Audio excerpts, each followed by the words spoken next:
Hello,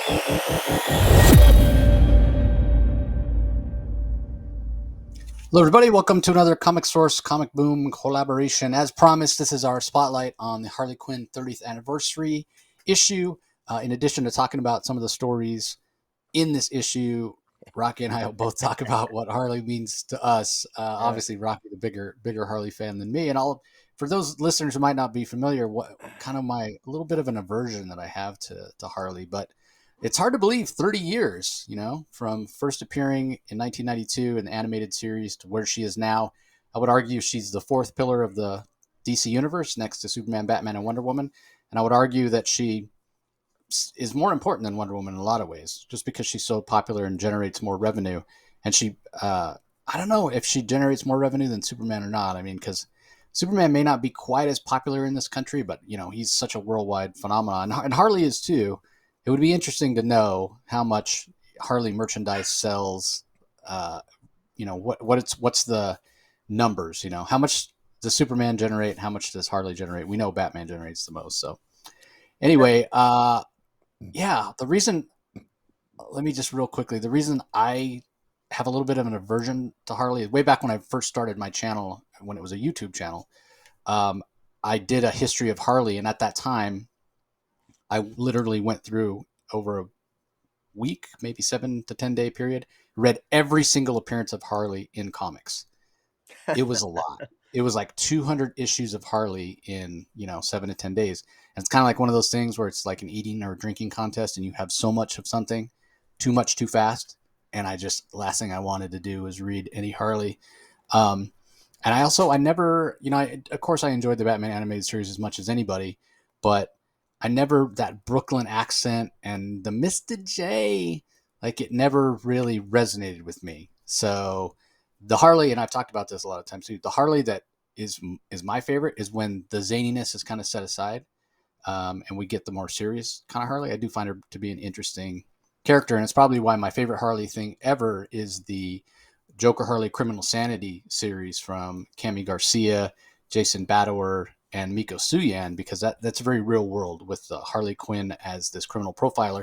And there's actually a kind of a prequel to that series in this issue that we'll talk about. It's kind of in the middle of that. Like if you want to talk about the regular zany Harley and the regular DCU, and then that super serious in the middle that has a little bit of zany, but is much more on the serious side, is the Harley Quinn that we have in the Sean Gordon Murphy verse. It's a little more serious as well. And I was kind of surprised that we didn't get a Sean Gordon Murphy verse version of Harley story here in this. But anyway, that's kind of my brief history with Harley. What about you, Rocky? Why do you love and know her? Well, I've always liked Harley, but she was admittedly she was an acquired taste for me. I did get familiar with her obviously with the original Batman animated cartoon. I thought she was just like a goofy character, a crazy character. And to be honest, I actually got into Harley Quinn with Art Lieberman. The irony is that Art Lieberman's run, the very first Harley Quinn comic book, at the end of that run, the writer Lieberman was on it, and he wrote a much more darker Harley, and much more dark. And I thought that was that's remained my most interesting, my favorite version of Harley, although admittedly that is absolutely not the Harley that has captured the imagination of pop culture. That was, of course, pretty much that was the animated zany Harley. And kudos to Amanda Conner and Jimmy Palmiotti, who really put Harley on the map, at least comic book wise, with the New 52 run, which of course their Harley story starts off this 30th anniversary of Harley Quinn. But I got to tell you, you sort of Harley Quinn is absolutely the true female of the Trinity. I mean, sorry, Wonder Woman, but you're just I don't know. Harley has an ability to do something that Wonder Woman doesn't. Harley can get away with being, frankly, moody, psychotic, crazy, a killer, an anti-hero, a hero. She can kind of be whatever the hell she wants because she's got the excuse. In fact, I think that's why us men like Harley, because she can, she's kind of got a bitchy side. And let's face it, we men, we have a tendency just as much as women to get sometimes in dysfunctional relationships until we get too damn old. And then we just, do what we're told. Happy wife, happy life. But I remember doing a video on this, just a quick, with Professor Bill at Comic Book University and Dark Knight Nation and Trevor Linkevich, and we did an hour video just on Harley Quinn, and she's such a complex character. We're not going to be able to do her justice. Just we're instead, I think, appropriately, we're reviewing this Harley Quinn 30th anniversary special, and I don't know about you, but I was surprised. Other than an absence of a story by Lieberman, I actually thought this was a nice array of different types of Harley Quinn stories, and one of the better tributes because it represents a lot of the writers, with a number of exceptions, that more writers that have written Harley Quinn in the past than we've gotten in other DC compilations of 80th anniversaries, where uh, notable writers for that particular character were absent. So I'm looking forward to reviewing this with you. And by the way, Thor's not the only one that loves his hammer. 100%, 100%. Yeah, I agree with you. And that Lieberman stuff did stand out for me. You know, that if anybody's not familiar, it's a very famous when Harley had her first series with the Dodson doing the cover art. I think they were writing it when it first started. If I'm Uh, not. yeah, that's right. And in fact, they write one in this 30th anniversary compilation. Yeah.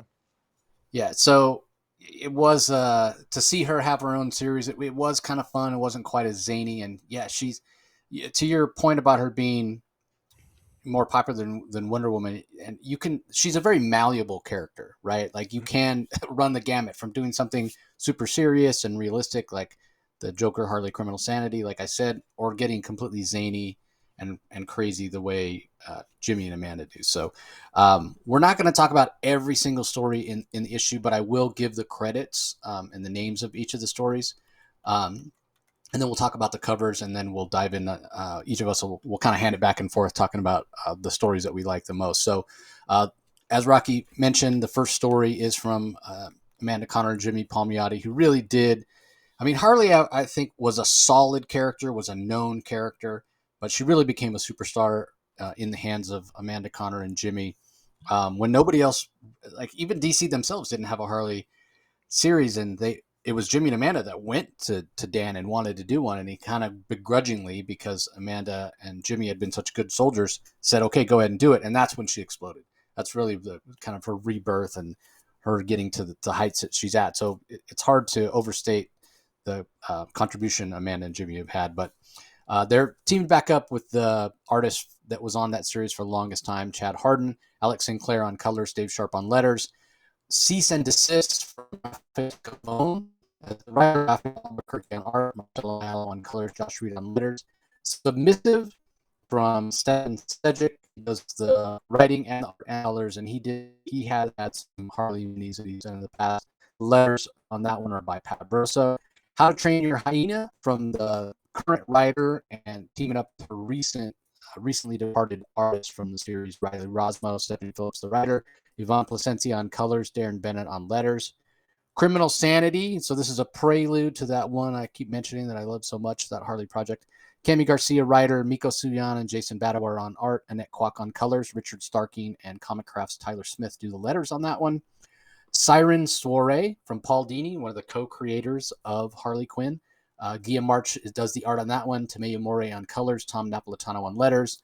A Legend is Born, written by Sam Humphries, who was the writer right before Stephanie Phillips, who was writing Harley. Erica Henderson does the art and colors, Dave Sharp on letters. The Last Harley Story from Rob Williams.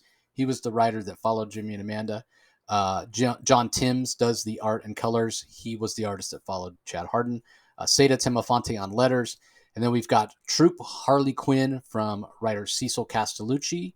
Dan Hipp does the art and colors, Clayton Cowell on letters. And then finally, Harley's World by Mindy Lee and Terry Dodson as writers. Terry Dodson does the pencils and colors, Rachel Dodson on inks, Clayton Cowell on letters. So, yeah, before we get into some of our stories, which ones we like the best, there is a wealth of covers. Did any of them stand out as your favorite?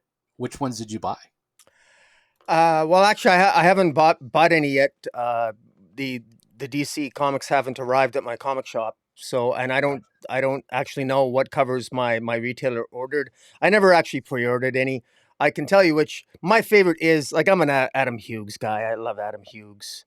I so and that cover by the cover by Adam Hughes, that is just, it looks amazing. I'm gonna try to find it here, because I don't know.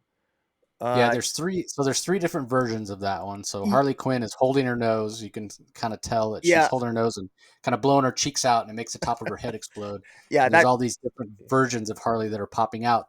There's three versions of the cover. One has the trade dress. Then right. there's a virgin variant of it. Then there's a version variant of it that's foil. That's a 1 of 100. So yeah, Yeah, no, that's by far my favorite. The Lee Bermejo one is really nice as well. There's actually a whole slew here. I'm not. My preference would be to just get probably the cheaper version of the Adam Hughes one. I'm not a big fan of 1 in 100 variants, and I actually like the trade dress. To be honest, I like being able to identify a comic. Although this one's fairly obvious, it's that it's Harley. But I love the Adam Hughes one. I mean, it's the most creative. One thing about Adam Hughes, this is why he stands out as a cover artist. The guy, he doesn't just do a cover. He actually tries to understand the character before he draws the cover.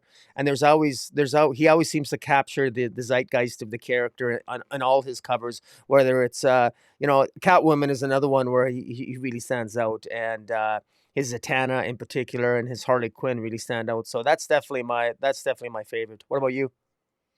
I don't even know if I could pick a favorite. We've got two from Amanda Connor. We've got one from J. Scott Campbell, which looks like a playing card with a diamond behind it. Then there's one from Frank Cho. There's one from Bruce Timm, the other, along with Paul Dini, who created Harley Quinn. There's a fantastic one from Terry Dodson and Rachel Dodson, where she's writing a merry-go-round. I mean, Lee Bermejo is one of my favorite artists, but I don't know, it might be probably one of my lesser liked pieces of Bermejo art that I've seen. The Stefan Sejic one is very visceral in a way, with the reminder that the Joker was pulling her strings for so long. So yeah, if I had to pick one, if I could only buy one, I think I would go along with you. I think I would say um, the Adam Hughes one is probably my favorite. So, Yeah. but I don't. This is one of those situations where I don't think there's a bad cover. I really don't. Which, yeah, Yeah. I had to make the conscious decision that yes, I was not going to buy them all. Yeah. It just what. But I do think though that even though my favorite is Adam Hughes, I think they made the right call by giving Amanda Connor the actual cover A, because Yeah, her and Jimmy, like you said, they put Harley on the map, and their story is also one of my favorites, and they've captured.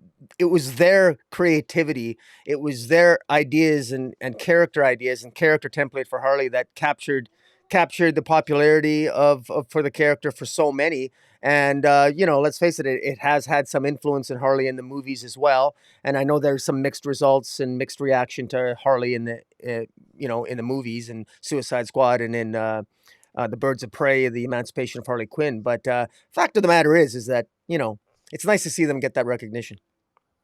yeah, and I can't remember the last time. I'm sure it's happened where somebody's done two covers for the same book, because Amanda does the A and the B cover. And what I love about it, Mm. so the A cover, Harley's there, fingers in her ears, and there's a cake, a 3-layer cake there. It says on each, the top layer says happy, middle layer says 30, bottom layer says Harley, and there's these sticks of dynamite stuck in it like candles. And then her B cover is after two of those sticks of dynamite have exploded, and the cake is looking, a lot worse for wear. There's frosting and bits of cake on the wall behind her. She looks shell shocked. So it's like Mm. seeing literally two panels of a comic, right? Like, here we go. It's my birthday, and then all of a sudden, the aftermath of that. So I love, absolutely love it. So, well, what are some of your favorite stories in the issue? Well, I actually the one with Harley with the man written by Amanda and Jimmy and drawn by Chad Hardin, Uncommon Bonds. I like it because it deals with Red Tool, because Jimmy and Amanda always had this propensity to come up with crazy characters with the coolest names, and nobody seemed to get away with being almost overtly and expressly sexual to the extent that Jimmy and Amanda did when they wrote Harley. I mean, the story is actually. Harley actually says in the opening story, remember that complete gentleman who gave my beaver a good tune-up? She actually went to Alfred, who knows taxidermy, to get her beaver stuffed. And it's such obviously cliche comedic attempted humor, but goddamn if it doesn't work. Harley literally talking about her beaver, and the way that they script her every time she talks about her beaver, you think she's talking about something else other than the actual beaver. And it's just, it's the type of crazy, zany type of dialogue that you got from Amanda Connor and Jimmy Palmiotti, and the innocence of it, the unintended, the overt sexuality of it, but yet the innocence of it was magnified by Amanda Connor's art. And that combination just, that's where you get that perfect combination of artist and with artist and writer, and I guess they kind of co-wrote it as well. So I believe I would be doing Amanda Connor an injustice if I said she didn't co-write it, because Jimmy always often credits his wife, and rightly so. Happy wife, happy life. She'd probably hit him with a Harley hammer if he didn't. But that's that one. That one I really like. And in the opening story here, it's called Uncommon Bonds. It's Harley Quinn actually ends up going to Wayne Manor and prevents a robbery of Wayne Manor, while and actually ends up surprising Alfred by waking him up, sleeping in the bed beside him, because she ends up getting robbed herself, and she's going in there to prevent a robbery of Wayne Manor. And it's just, again, it's a silly story, but these Harley Quinn stories always are. And yeah, it's a lot of fun, especially if you're fans of Amanda Connor and Jimmy Palmiotti. You're gonna love it. You're very likely going to enjoy it. What about yourself? Yeah, it no secret what my favorite is. I've already talked about my favorite version of Harley, so I loved that we got kind of an origin story of that version of Harley that we have in the Black Label book Joker Harley Criminal Sanity from Kami Garcia, and as kind of a bonus, the fact that we got the same two artists, Jason Badower and Miko Suyan, to come back. They have a very kind of realistic style. And as I started diving into this, Harley, the whole issue, I was thinking, I really hope that it's not just a bunch of zany Harley stories, and we get, look at the different versions of the character, because, like I said, she's been so malleable over the years. They've been able to tell all kinds of different stories. So to have this version of Harley show back up, to show her intelligence, to show how she got recruited into the Gotham City Police Department as a profiler, was fantastic. And then on top of that, something we didn't get to see in the regular series was another kind of classic Bat villain, right? We just got the Joker. Well, here we get Poison Ivy, and also a very kind of photorealistic version of Ivy doing things like poisoning people that are harming the environment, industrialists and whatnot, with strychnine and oleander seed. So again, it's very real world. It's very realistic. And this time, rather than being the Joker or Harley Quinn, we're getting to see Poison Ivy. So I really enjoyed that. Anytime these three creators get together and create a Harley Quinn story, I'm there. I'm there Yeah. 100%. One of the things I find very interesting about Kami Garcia's approach to the character is that it very much is a very real world take, with less of an emphasis on the sexuality. Because Harley's relationship with the Joker in like under Kami Garcia's interpretation, she really is a hardcore investigator, and she doesn't strike you as a Dr. Harleen Quinzel that would ever fall in love with the Joker, or necessarily compromise herself by allowing herself to fall in love with a supervillain like Poison Ivy. It's a much more of a real world take, and for that reason, it appeals to a different kind of audience, which once again shows just how flexible and frankly, how malleable the character of Harley Quinn is, because she really can be interpreted different ways, and she seems to be able to get away with it. Because if you try, again, isn't it interesting that with Harley Quinn you can get away with different interpretations of her character, whereas you tried that with some other characters, you'd be accused writing the character out of character. And yet with Harley Hmm. Quinn, you can get away with it, and that really helps with her popularity and to appeal to a broader audience. Yeah, I mean, I would say, even though Harley is not one of my favorite characters, that version of Harley is one of my favorite characters. So, all right, what do you have up next? What other story do you want to comment on? Well, my second favorite would be, I'm just it's kind of a tie here. Actually, it's kind of hard for me to rank them. I'm going to end up contradicting myself like I did last night when we were talking about The Flash and World's Finest.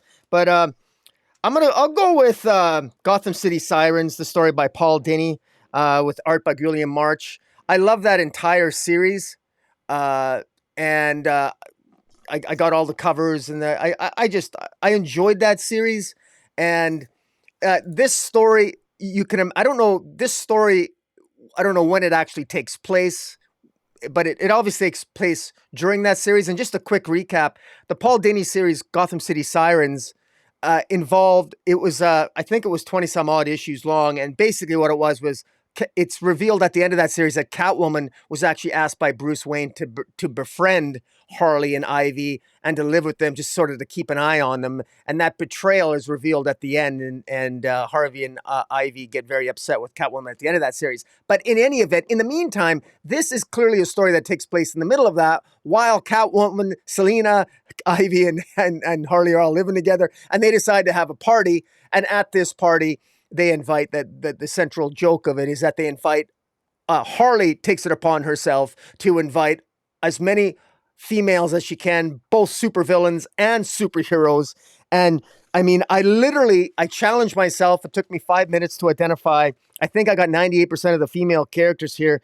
We got Wonder Woman, Batgirl, Giganta, Star Sapphire, White Rabbit, Killer Frost, Orca, Tarantula, Harlequin, Katana, Cheshire, Livewire, Knockout, and Bloody Mary, Fatality, and Thorn. I think that's all of them, but I may have missed a couple of female characters. But I had a lot of fun looking at this story, looking at who's in the background. Kudos to Julian March. I'm sure he was very challenged. I can't say it's quite like George Perez, but I think he channeled a little bit of his George Perez because he snuck so many characters in here in the background that it's a lot. I had a lot of fun just looking in the background of this particular story, and I quite enjoyed it. And it was exactly what you pretty much what you'd expect. A lot of basically a party with a lot of mayhem, and it ends with Wonder Woman and Batgirl sort of taking out the villains, while the Gotham City Sirens, Catwoman, Ivy, and Harley are nowhere to be seen. They've gone elsewhere to have a few drinks, while Batgirl and Wonder Woman are cleaning up the female supervillains. And it was a fun issue, and I had fun just trying to identify all the female victim female supervillains. But I don't know. So what do you think of that one?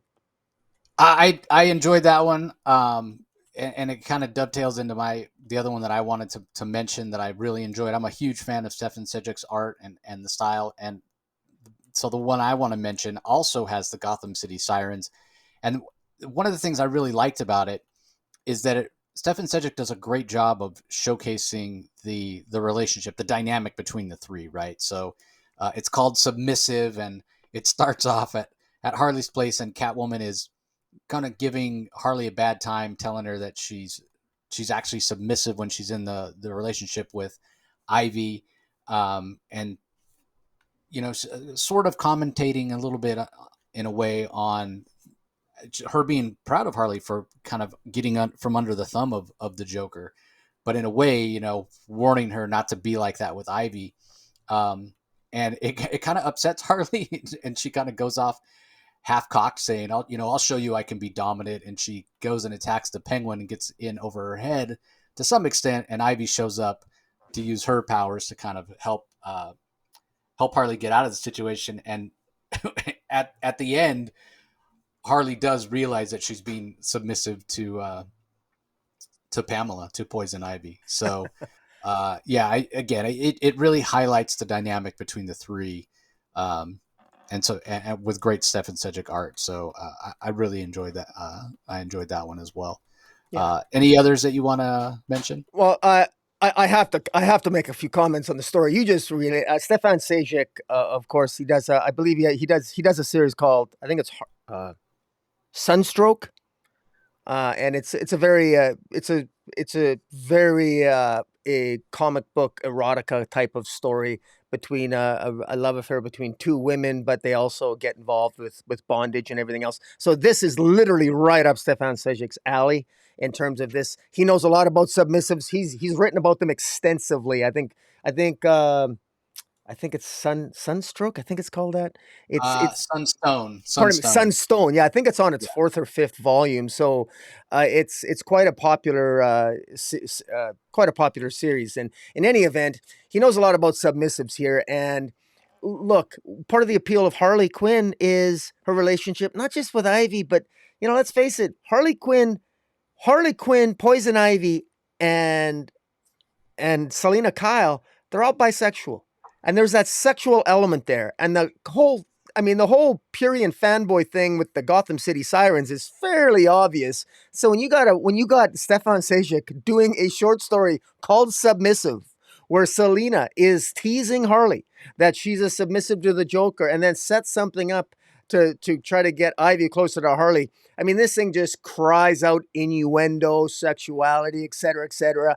Where Purian fanboys like me, I mean, obviously I'm going to read this thing. So um, so there's that. Yet another very, very different take to some of the other iterations and stories we're going to be talking about in this collection. But just goes to show that no matter what kind of person or woman floats your boat, there's some of that in Harley Quinn. Yeah. Yeah. Exactly.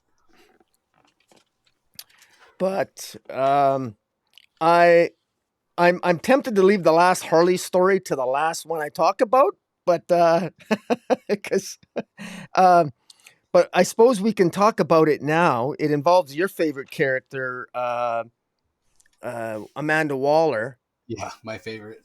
and it really, it really is. I think it says so much about it.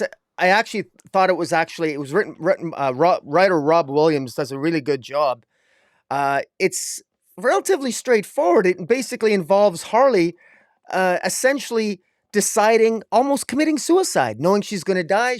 It's like she stops listening to Amanda Waller. Amanda Waller says Harley is essentially attempting to attack Amanda Waller. Amanda Waller warns her, don't take another step closer, and she's got her hand on the brain bomb. And Amanda Waller flicks the switch, and Harley Quinn dies. And as Harley Quinn is dying, Harley Quinn is imagining defeating the Suicide Squad and imagining a world. Literally, it's almost like a perfect ending for Harley Quinn, because as Harley Quinn is dying, she's imagining her perfect ending, but going out on her own terms. And what I like about the last Harley Quinn story is that even though she dies at the end, she refuses. She goes out being free. Even though, I mean, she's basically given an F you to Amanda Waller, which I know you're gonna love. I know you must love that, Jace. F you, Amanda Waller. You're not an Amanda Waller fan. And for Harley Quinn to go out on her own terms, that even Captain Boomerang's wondering, why did Harley do that? Why did she attack us knowing what her fate would be? Well, she wanted to go out on her own terms. At least that's how I interpreted it. It's a story that's very likely it's not in continuity, but it very well much could be. If there was a final Harley Quinn story, I can see Harley Quinn in a moment of psychosis, or perhaps even a moment of lucidity, saying, you know what, I don't want to be crazy anymore. I just want to leave this world on my own terms. So I actually kind of liked, as maybe a little bit tropey as it was, it resonated with me a bit. What do you think of that? Yeah.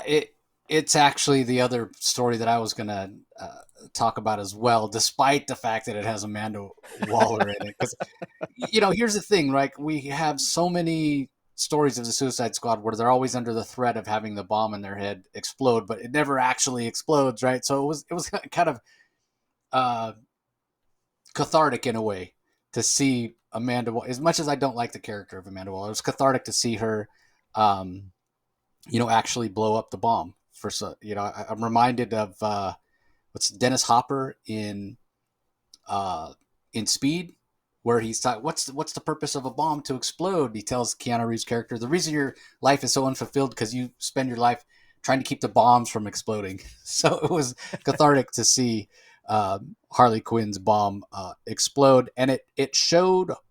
I think the story shows how much Harley Quinn cares, right? Like as much as she's a zany character at times, and we can argue or debate whether or not she should be a hero. It makes perfect financial sense from that perspective why DC took her from villain to anti-hero to hero, but it doesn't ever feel out of character here to see her act the way that she acts. Again, goes back to that malleability. Um, so you can really understand why Harley does what she does in the story. Yeah, there's no consequences. The world's coming to an end. I'm gonna do what I want to do. So in that way, this is Harley Quinn as a wish fulfillment character, which is another thing the character does really, really well. She says the things that sometimes we wish we could say. And when we had Stephanie Phillips, the last couple times we've had Stephanie Phillips on to talk about Harley, she's mentioned that, how, Harley, she uses Harley to say the things that she herself, who might be a little more reserved, won't say. It's great. Like, yeah, world's coming to an end. You want to surround yourself with a bunch of useless cash and go, robbing and looting and stealing. Sure. Why not? So I did enjoy it. And yeah, I mean, obviously Rob Williams wrote, a lot of Harley while he did his long Suicide Squad run, and he also wrote some Harley Quinn, as I mentioned, after Jimmy and Amanda left the book. So it was great to see him return, and it was great to see a Harley Quinn Suicide story. And I thought the art from John Timms was really strong too, a little more street than I'm used to seeing John Timms art. Like, right, John Timms, especially the stuff he's doing in Superman Son of Kal-El right now, is very like traditionally super heroic.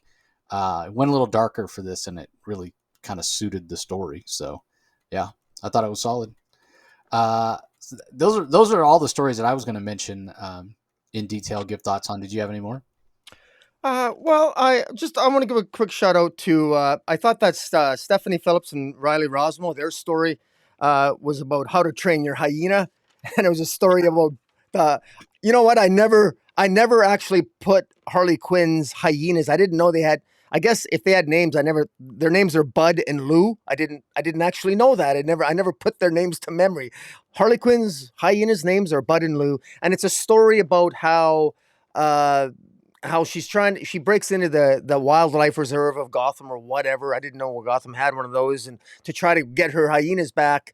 And of course, as she's breaking in, she's a little concerned because there's a poacher. There's a there's a poacher in the museum in the wildlife reserve that wants to kill some elephants and kill some other animals.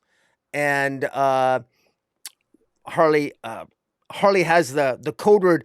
There's that famous movie. I think it was the Columbo episode where a guy uses the code word Rosebud and the dogs attack and kill the person. Rosebud. Well, Harley Quinn's code word for her dog for her hyenas to attack is hot dog. Of course it is. Uh, and she, fortunately, she hyenas remember the code word hot dog, and they attack the poacher that's about to kill Harley. And so it's kind of a nice story. It's along the same vein. If you've been enjoying Stephanie Phillips and Riley Rosmo's stories, it's a nice self-contained story, which I thought was nice. So Yeah, I agree. The other thing that's really nice, we talked about uh, some of the covers. We didn't even talk about all of them because they're not all here yeah, in the digital preview that we got. But when you're flipping through, like if whatever cover you buy, when you're flipping through, a lot of times between the other between these stories, you get the other variant covers. So like there's an art germ one that's has very has trade dress that's very reminiscent of Batman Adventures number 12, which is the first appearance of Harley in a comic. And it's by Art Germ, who's a very popular sort of cheesecake artist, kind of similar to Adam Hughes, but it has his own style. And we didn't talk about that cover because it wasn't among the digital ones that we got. But it's great. I like that DC did this, put them in there because yeah, it's hard to, and especially when you're talking about some of these 1 in 100 or 1 in 50 ratio covers, people just can't afford it. So it's great. I did really like that they put some of these variants actually in the book. So, yeah, if you're a Harley fan, I think this is probably a must buy. You got to go out, you got to pick it up. It definitely gives a lot of different versions of Harley, and it's a good celebration of the character. Any final thoughts, Rock? Uh, yeah, I do think that I want to give a shout out to the True Harley story by Cecil Cacciolini. Uh, the message, the moral of the story is that Harley is telling a group of essentially a group of glorified Girl Scouts who are being taken advantage of by sort of a corrupt female Girl Scout. The moral of that story is that Harley teaches the young girls that if somebody doesn't accept you for who you are, reveal what they really are. Let this be a lesson to keep on being your rad self. So it was a nice lesson there. So again, it was a story maybe for a younger audience, and just goes to show you it's kind of weird because if you're a parent and you want to get your kid into Harley Quinn, there's some younger demographic stories in here, but alongside stories like Submissive, it's like I said, this is definitely an eclectic, very wide ranging array of Harley Quinn stories, which makes it excellent to get a broad view of Harley Quinn, generally speaking, and definitely something for all. Although, is this all ages? I don't know if I'd say it's all ages, but it's definitely, probably something that a young teenager probably would want to read, and despite what the parents might want to think in some of the stories. But no, yeah, that's basically it. I didn't think I was going to enjoy this, to be honest with you. I wasn't looking forward to reading this, and I'm glad I did. And it was a pleasant surprise. I thought this did a better job of giving a tribute to Harley, generally speaking, than a lot of the tributes that we've seen of Green Arrow and Aquaman and some of the other ones. And I mean that in the general, broader sense in terms of all the stories together. So not bad. Yeah, really solid. So definitely go check it out if you are a Harley fan. So that's going to do it for this episode. Don't forget, everybody, you can go check out our DC Spotlight from earlier this week with all the other books that came out from DC this week, where we break them down and talk about our favorites and what worked and what didn't. Be sure that if you're listening to the audio only, you head over to YouTube and subscribe to Rocky's channel, Comic Space Boom ! And you'll find it. Ring the notification bell, subscribe, leave comments. You guys know what to do. Conversely, if you're checking us out on YouTube and you're curious about the other audio-only content from the Comic Source, just go to wherever you get your podcast, do a search for the Comic Source, and subscribe. So that's going to do it for this episode, everybody. Appreciate you joining as always, and we'll talk to you next time. See you later.